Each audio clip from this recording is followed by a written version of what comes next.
నంద్యాల జిల్లాలో కోర్టు ఉద్యోగాల భర్తీ ప్రక్రియపై టీడీపీ జిల్లా ప్రధాన కార్యదర్శి ఎన్ఎండి ఫిరోజ్ కీలక ప్రకటన చేశారు. రాష్ట్ర వ్యాప్తంగా కూటమి ప్రభుత్వం మంజూరు చేసిన కొత్త కోర్టుల్లో ఉద్యోగాల భర్తీ కేవలం మెరిట్ రోస్టర్ విధానంలో అత్యంత పారదర్శకంగా జరుగుతుందని స్పష్టం చేశారు. మంత్రి ఎన్ఎండి ఫరూక్ లేదా తమ కుటుంబ సభ్యుల పేర్లు చెప్పి ఎవరైనా డబ్బులు వసూలు చేస్తే నమ్మవద్దని నిరుద్యోగులను హెచ్చరించారు. మాతో దిగిన ఫోటోలను చూపించి మోసం చేసే దళారుల పట్ల అప్రమత్తంగా ఉండాలని, ఎవరైనా డబ్బులు డిమాండ్ చేస్తే వెంటనే పోలీసులకు పట్టించాలని ఫిరోజ్ కోరారు.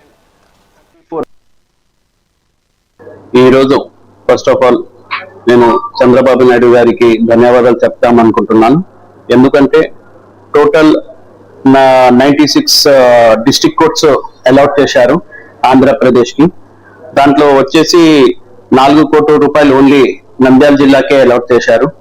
అట్లనే దాదాపు 1734 కొత్త పోస్టులు వస్తున్నాయి.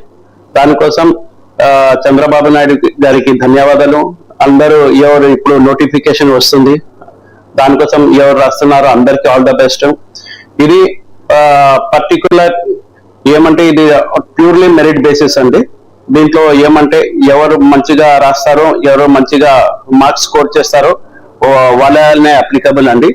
ఎవరన్నా ఏమంటే ఫరూక్ గారి ఫోటో చూపించుకొని లేకపోతే వాళ్ళ ఫ్యామిలీ మెంబర్స్ ఫోటో చూపించుకొని మేము జాబ్ ఇప్పిస్తామంటే ఎవరు నమ్మకండి. ఇది అంతా టోటల్లీ ప్యూర్లీ బేసిస్, ఎవరిని ఇది చేయకండి.